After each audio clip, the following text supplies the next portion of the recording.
Graça e paz, igreja amada. Glorioso é o nosso Deus. Não sei se vocês estão sentindo a mesma coisa, mas eu estou sentindo o fogo, o calor do Espírito Santo aqui. Cada hino abençoado, cada letra linda que fala ao nosso coração. Você aí que está nos assistindo à distância, eu desejo que você esteja nesse mesmo ambiente aí na sua casa, que o Espírito do Senhor esteja modificando tudo, trazendo alegria, trazendo paz, completando tudo que for necessário. Eu quero mandar um abraço para o pastor Bruno e a pastora Laira, que estão viajando. Hoje eu fiquei sabendo que é dia do pastor. Oh, eu nem sabia.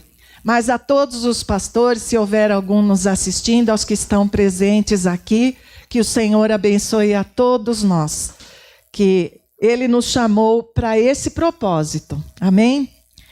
Irmãos, hoje nós fizemos aquela mensagem, mandando no grupo do WhatsApp, e o título da mensagem é Organize Sua Vida. Parece que eu vou fazer uma palestra aqui de como organizar armário. Não é bem isso. Mas se em casa você tiver alguma coisa precisando, aproveita a dica e arruma. Os homens que têm um barracão de ferramenta, não deixa bagunçado não, viu, Julião? Não sei se é o seu caso. Eu até me lembrei de uma coisa. Uma vez eu fui com a minha mãe lá em Santo André visitar uma pessoa que já fazia muitos anos que nós não nos víamos. Ela tinha 2 sofás, um de 2 e um de 3 lugares. Irmãos, ela estava sem passar roupa há sei lá quanto tempo, há 300 anos, não sei. Nós não tínhamos lugar para sentar. Eu e minha mãe sentamos no braço do sofá. E ela falou, olha, tenho que passar toda essa roupa. Ela ficou em pé e eu e minha mãe sentada no braço do sofá. É um caso exagerado, mas os exageros servem para nos ajudar a pegar lições para nós. Hoje, para falar de Organize Sua Vida, eu quero começar falando para você de um rei na Bíblia que não é muito conhecido. O nome dele é Acás. Ele foi rei do Reino do Sul, porque havia 2 reinos, houve uma divisão. Ficou o reino do norte, Israel, e o reino do sul, que era Judá. E esse Acás, pensa num cara ruim. Foi considerado um dos 4 piores de toda a linhagem do reino de Judá. O homem era ruim. E se você pegar o livro de Crônicas para ler, o propósito do livro de Crônicas era mostrar, tanto Crônicas quanto o livro de Reis, era um livro contando todas as obras do que aquelas pessoas durante a vida foram fazendo. E a Bíblia é tão maravilhosa que ela não conta coisa bonita de quem não faz coisa bonita, porque Deus também tem um livro a nosso respeito, um livro das Crônicas de Rose. Não é de Nárnia, mas existe um livro lá nos céus. E esse Acás, foi escrito dele que ele foi tão ruim, ele modificou todo o templo que Salomão havia feito de acordo com as orientações dadas a Moisés para o tabernáculo. Tudo teve a direção do Espírito Santo na construção e nos utensílios do templo. Mas esse Acás foi visitar a Síria e olhou lá um altar pagão e trouxe umas ideias e fez uma modificação. E ele, além de toda a maldade que ele fez com relação a Deus, ele instituiu vários deuses. Debaixo das árvores ele colocava postes para que o povo pecasse contra Deus. Ele desafiou Deus.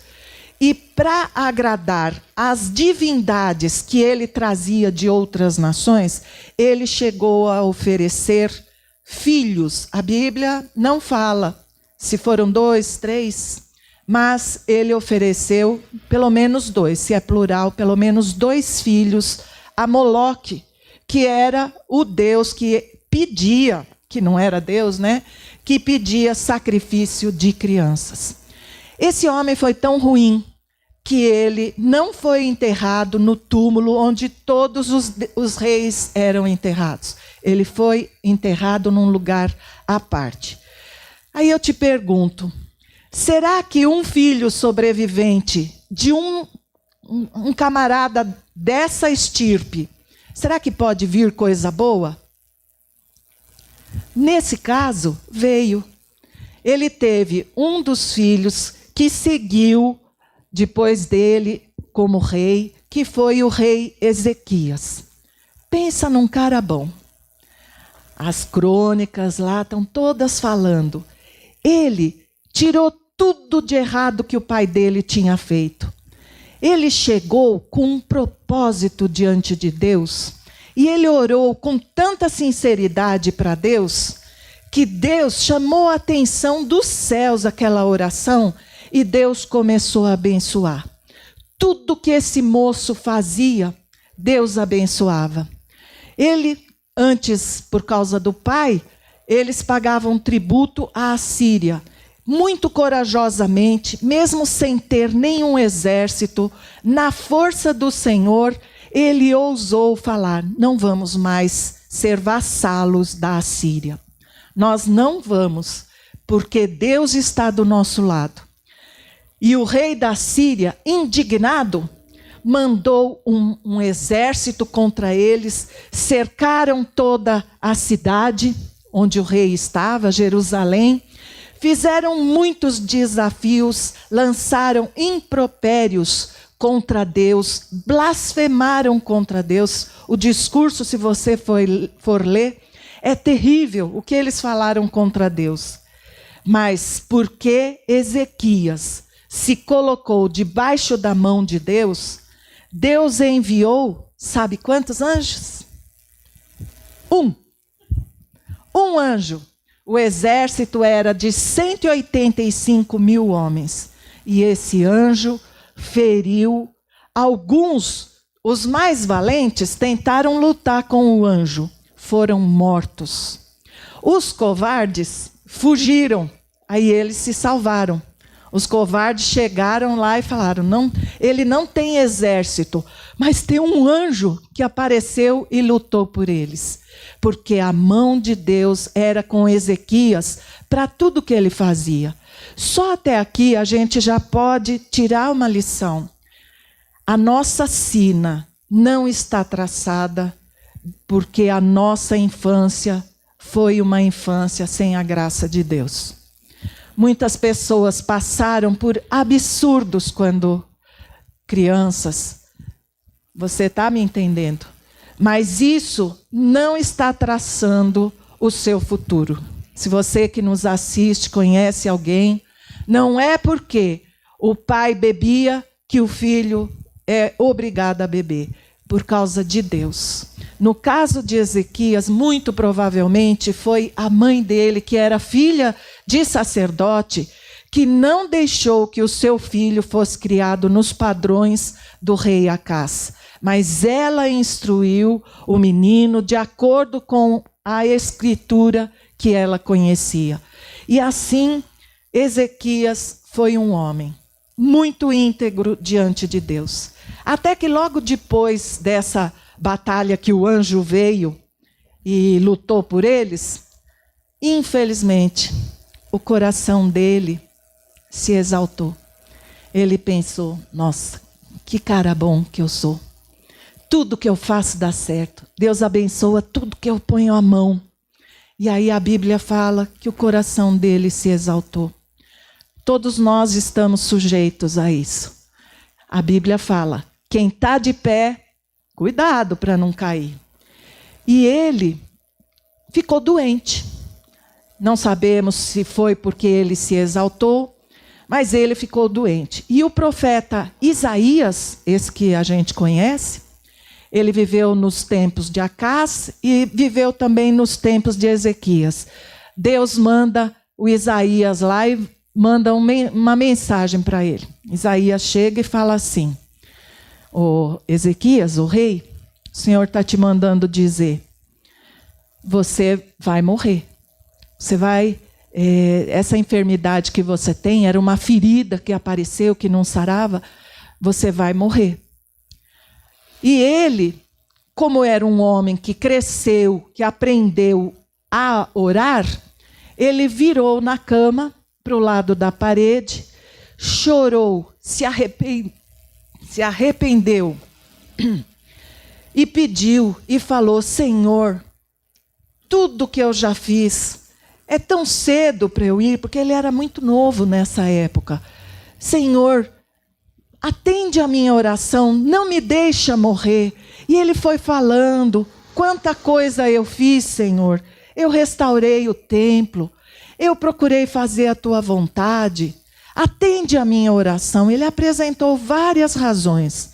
O Isaías não tinha nem acabado de sair do palácio. Deus chegou e falou: Isaías, volta lá, fala para o rei que ele não vai morrer mais. E Isaías, homem de Deus, é assim. Deus manda falar, a gente fala. Deus manda desfalar, a gente desfala. Não tem que ser igual Jonas, porque Jonas não queria fazer a parte dele, porque falava: Deus vai se arrepender mesmo, Deus é bom, Deus não manda castigo. Mas o Isaías pegou e voltou. Isaías chegou lá e falou: rei Ezequias, o Senhor manda te dizer que você vai viver mais 15 anos. Só que tem uma coisa: organiza a tua casa. Põe em ordem a tua casa. Isso, irmãos, para nós, não é que a gente vai morrer. Não estou falando aqui que nós todos vamos morrer em seguida. Mas é bom que essa mensagem de Deus venha antes da gente morrer. Organiza a tua casa. Põe em ordem a tua casa. E é muito mais do que passar roupa, do que guardar a ferramenta. É você pensar. Deus tem um livro também de crônicas que ele escreve a meu respeito. E a minha família, e a minha casa, como é que está? Eu estou correspondendo ao padrão de Deus na minha casa, na ordem da minha casa? Ou a minha casa está casa da mãe Joana? Essa é a palavra. Por que que o Senhor manda essa palavra para todos nós, não é só para Ezequias?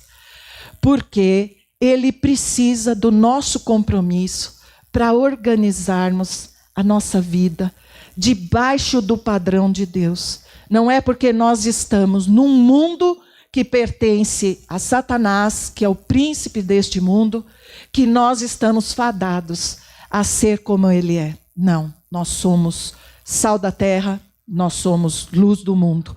A nossa casa tem que estar em ordem nos padrões de Deus. Levando essa ordem que eu trouxe para vocês, eu quero agora pedir para o Gil colocar 1 aos Coríntios 3, de 10 a 15, porque nós vamos meditar uma segunda parte da importância que é nós termos boas obras escritas nos nossos livros. Está escrito: conforme a graça de Deus que me foi concedida, eu, aqui é o apóstolo Paulo, como sábio construtor, lancei o alicerce. E outro está construindo sobre ele. Contudo, veja cada um como constrói. Porque ninguém pode colocar outro alicerce além do que já está posto, que é Jesus Cristo. Se alguém constrói sobre esse alicerce usando ouro, prata, pedras preciosas, madeira, feno ou palha, sua obra será mostrada, porque o dia a trará à luz, pois será revelada pelo fogo, que provará a qualidade da obra de cada um. Se o que alguém construiu permanecer, esse receberá recompensa. Se o que alguém construiu se queimar, esse sofrerá prejuízo. Contudo, será salvo como alguém que escapa através do fogo. A Bíblia fala que para sermos salvos, nós precisamos crer em Deus e em Jesus, que foi enviado para nos levar glorificados ao Pai. Para ser salvo, você precisa ter fé em Jesus Cristo. Ele é o único mediador entre Deus e a terra. Não existe outro meio de salvação.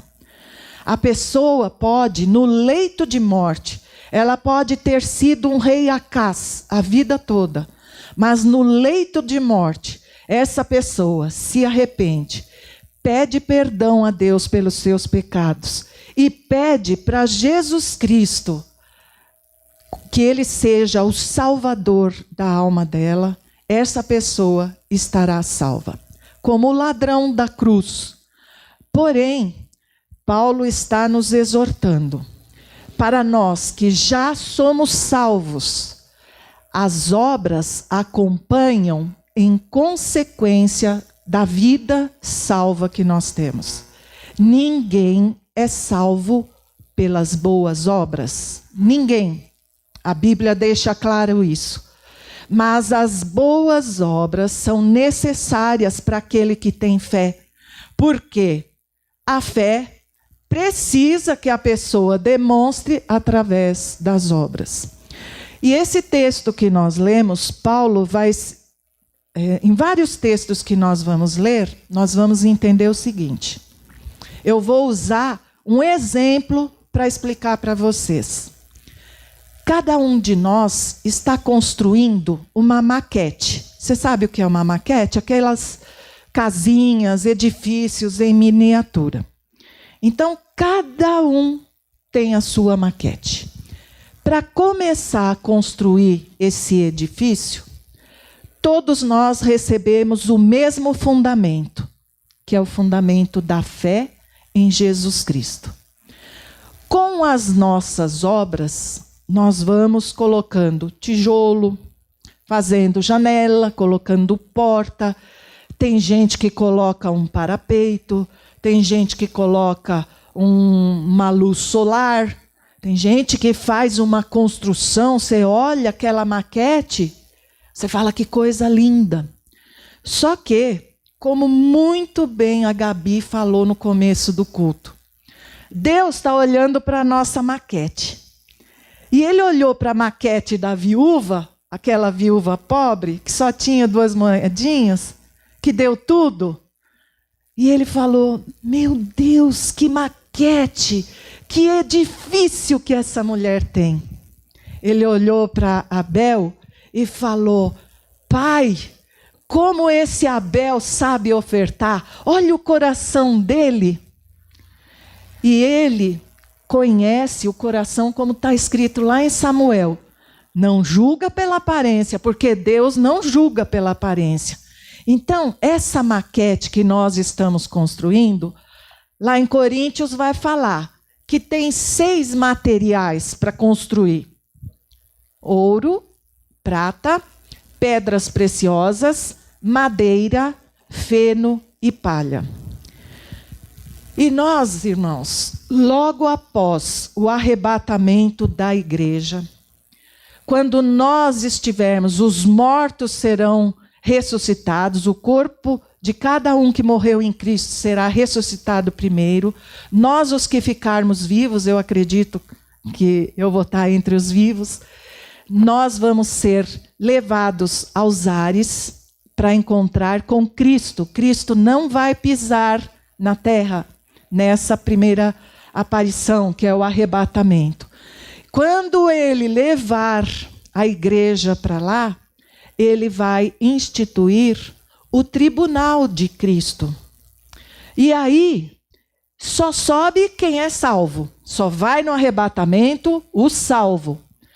Então, o Acás, ele provavelmente não se arrependeu.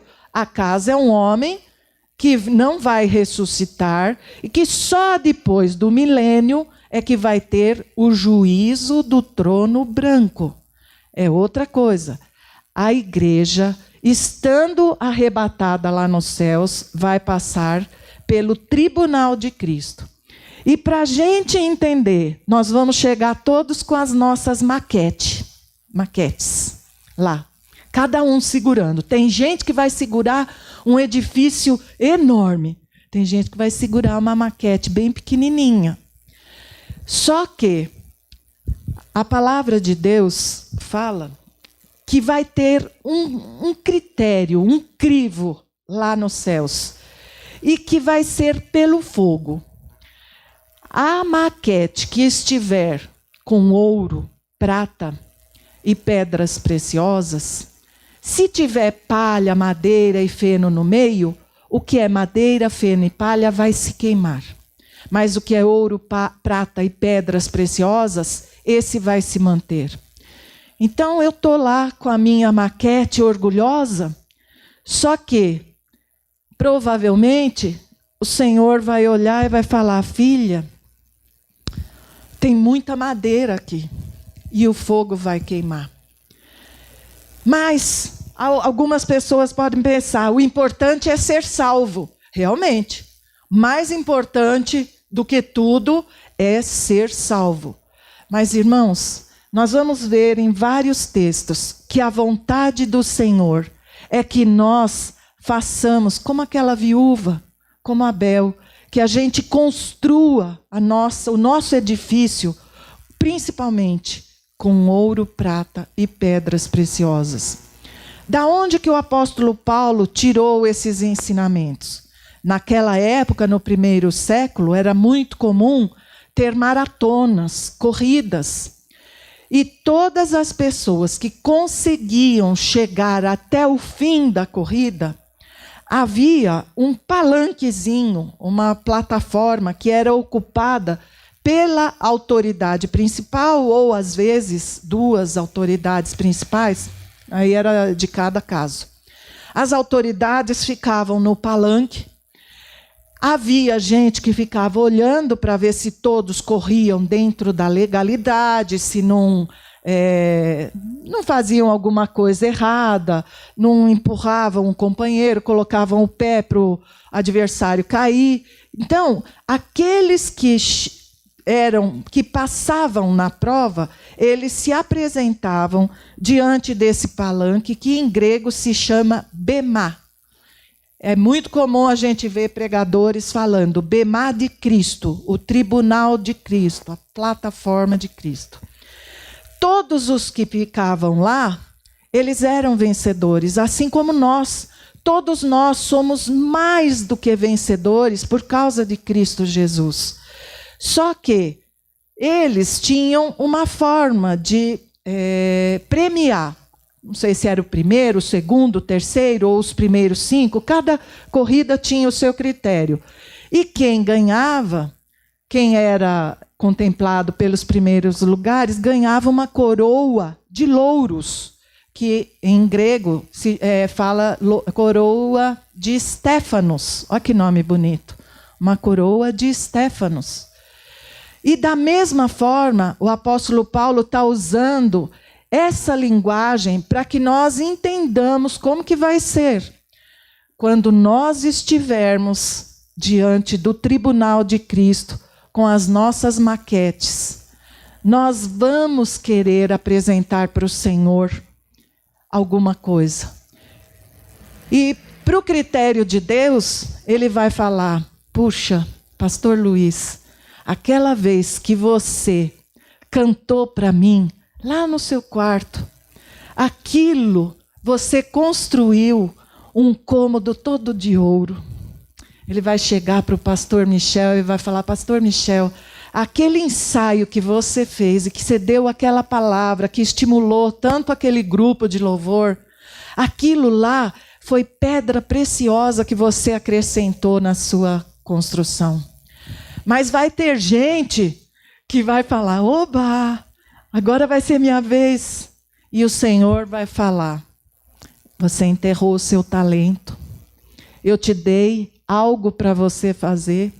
Eu te entreguei ovelhinhas na sua mão e você não correspondeu.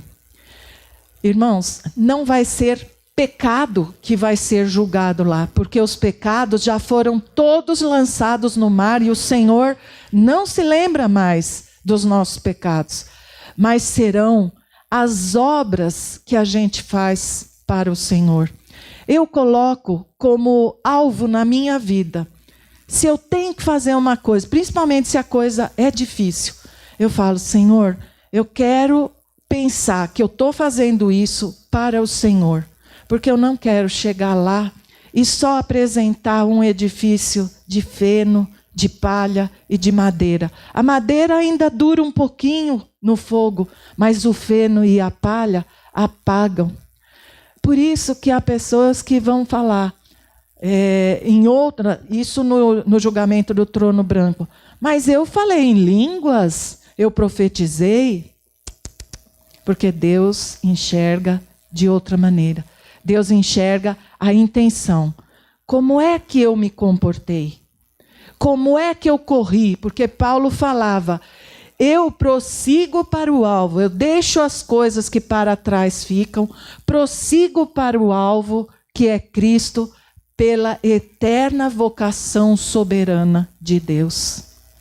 E é isso que nós vamos aprender hoje. Em 2 Coríntios 5:10, pois todos nós devemos comparecer perante o tribunal de Cristo. É num outro texto que ele está alertando. Para que cada um receba de acordo com as obras praticadas por meio do corpo. Quer sejam boas, quer sejam más. E aí nós vamos ver. O Senhor vai ter tudo escrito no livro das obras. Existe o livro da vida, existem vários livros. O livro que marca se nós aceitamos Jesus Cristo como nosso Salvador, o livro de que marca que nós somos salvos, e esse outro livro. Romanos 14, de 10 a 12. Portanto, você, por que julga seu irmão? E por que despreza seu irmão? Pois todos compareceremos diante do tribunal de Cristo.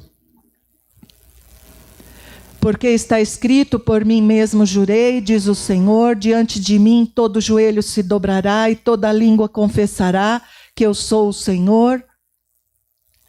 Assim cada um de nós prestará contas de si mesmo a Deus. Que obra que é essa que ele está falando? Irmãos, nós não devemos julgar. O apóstolo está perguntando, por que você está julgando seu irmão? Julgar, ele está associando com o tribunal de Cristo. Talvez a gente pense, eu estou julgando, estou falando a minha opinião publicamente, estou construindo o meu edifício. Não. Nós temos que nos lembrar, julgar para nós não é esse o momento. Vai ter um momento que nós vamos participar lá no céu, mas aqui nós não fomos chamados para julgar. Não estou dizendo que nós não devemos julgar as coisas. Estou falando julgar um irmão. Em Hebreus 6:10, Deus não é injusto. Ele não se esquecerá do trabalho de vocês e do amor que demonstraram por ele, pois ajudaram os santos e continuam a ajudá-los. O amor deve corresponder ao ouro.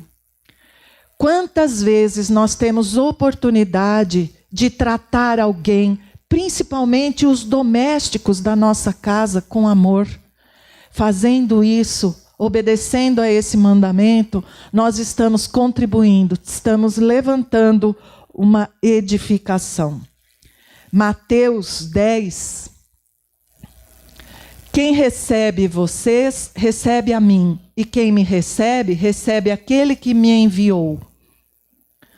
Quem recebe um profeta, porque ele é profeta, receberá a recompensa de profeta. E quem recebe um justo, porque ele é justo, receberá a recompensa de justo. Lembram-se que existe um versículo falando, irmãos, lembrai-vos da hospitalidade. quando às vezes vem um missionário de fora e nós oferecemos uma hospitalidade para ele, oferecemos um almoço para um profeta de Deus, para um justo, uma pessoa. O que o Senhor fala? Quem recebe a um de vocês está recebendo a mim, e quem recebe a mim recebe o Pai. Porque o Senhor, se Ele vai dar a recompensa, a gente fazendo com amor. Você não é profeta, mas você recebeu e deu honra a um profeta, você vai receber a recompensa de um profeta. Mateus 5, de 11 a 12. Bem-aventurados serão vocês quando por minha causa os insultarem, os perseguirem e levantarem todo tipo de calúnia contra vocês.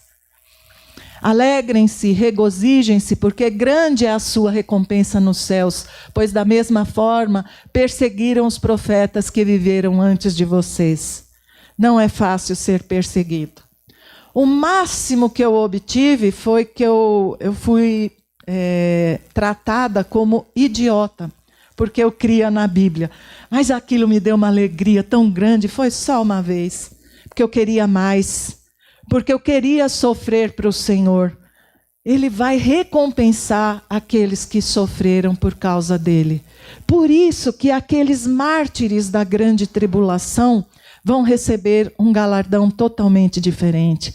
Aqueles mártires do início da igreja, vocês já pensaram como deve ter ouro, prata e pedras preciosas no edifício deles? Daniel 12, 3.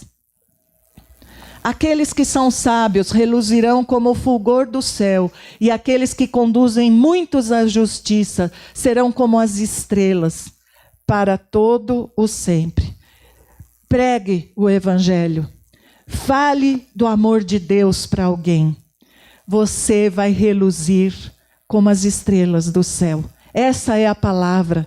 Você quer construir um edifício que vai passar pelo fogo e vai ficar melhor ainda, porque o fogo purifica. Se houver alguma impureza no ouro, na prata, o fogo, ele torna mais puro ainda. E as pedras preciosas, elas estão sob muita pressão debaixo da terra, nas minas. Então, pregar o evangelho.